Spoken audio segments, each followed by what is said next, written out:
5 mind hacks I wish I knew as a beginner fisherman starting now. I'm not a mumbo jumbo type of guy, so I'm not gonna try to Dr. Phil you here. But my mom might start watching my channel if I do. But there are some ways to position yourself mentally for success. These are all mind hacks I've used over the years when I climbed Kilimanjaro 3 times, walked 374 days across the United States, cycled across the United States twice, ran 100 marathons in 100 days across the US, completed an Ironman, swam 50.6 non-stop miles across Lake Michigan, and through hiked the Appalachian Trail. I've got the mental game locked in, and I want to share with you the tricks that I've used over the years as it relates to fishing. And if you follow them, you'll be in a much better mental space to catch more fish in numbers and in size. I'm gonna skip over begging you for likes and subs. You know how YouTube works. So we're gonna hop right in to mind hack number 5. Compare yourself only to the you of yesterday. If you don't follow this one, it can cripple you. What we do all the time is we look up to other fishermen and we compare their then with our now, and it's not an apples to apples comparison. It never will be. Leveling up your fishing can only be compared to the you of yesterday. I like to refer to this as the 1% rule. And no one wants to be patient anymore. I want to be the best fisherman there is right now. I do not want to put in the work. I want overnight success. Unfortunately, that's not how it works. You're not going to be able to hop on YouTube and watch one video and figure it all out. You're going to need to watch hundreds and hundreds and then get out on the water and test out those strategies. Everybody's looking for the home runs, and guys, girls, you got to put in the base hits. That's where the 1% rule comes in. The mind hack here is not to compare yourself with others, but rather be 1%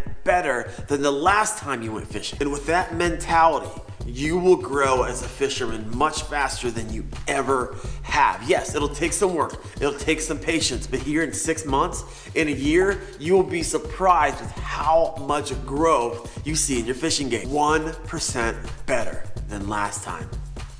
All right, mind hack number 4, develop your analytical mind. I have heard it said over and over again that anglers who have an analytical mind are much more successful in fishing. All right, this is what I want you to do. Think about the best fishermen you know. Seriously, I'm flattered. Think of someone other than me. And I ask you the question, are they lackadaisical in their approach to fishing? Hey, what are you fishing for? Oh, you know, whatever's biting. Or are they very analytical and strategic to their approach? Don't assume that your buddy who keeps on posting photos of monsters are catching those things by accident. Great fishermen, they're always taking in a plethora of information around them. The season, the time of day, the lure color, the temperature, the water temperature, the wind, the retrieval speed, barometric pressure, lure size, and more. The fisherman who is able to distill down all of this information into an actionable strategy will be able to replicate the success in future scenarios. I was curious and actually looked up on Google what is the opposite of analytical, and this is what they had to say. Irrational, messy, unmethodical, I'm gonna skip that one. Confused, haphazard, nonsensical, disorganized. I'm running out of fingers here. Undisciplined, flawed, unplanned. Darren, we get the point. Well, good, because all those styles and approaches to fishing will get you a stringer full of nothing. All right, before we move on to the next one, I want to hear from you. What's the best piece of fishing advice you've ever received? Please let me know in the comments below. I actually look really forward to reading these. All right, mind hack number 3, measured expectations. Well, here's the thing, I'm a realist, so this is pretty easy for me. And this one's really simple to understand. If you're going to the lake where you know you absolutely kill it this time of year with a certain lure, and then by all means, ratchet up your expectations. But if you're going out to a new body of water, trying out new lures, to a place you've never been before, well, it might be in your best interest to ratchet it down a bit. By mentally keeping your expectations measured, you won't let frustration get the best of you, and you'll be able to stay more positively focused and land more fish. Mind hack number 2, if fishing was easy, everybody would be doing it, and videos like this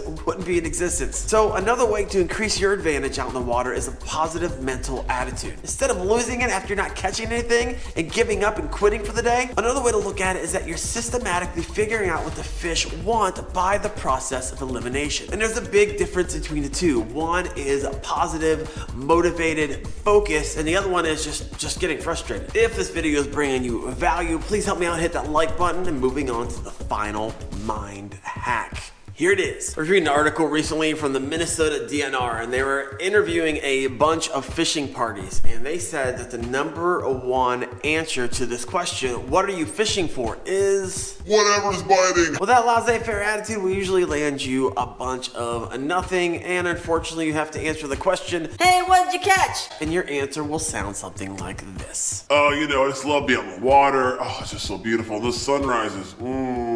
Stop lying to yourself. Guys, if you just wanted to be out on the water, you wouldn't have brought your fishing pole. Deep down, we want either fish in numbers or the biggest freaking fish we have ever seen. You haven't thought through or put together a game plan on the species, the type of fish you're trying to catch, the lures, the season, the colors, the bait, and a ton of other variables. I want to thank you for leaving more fish for me.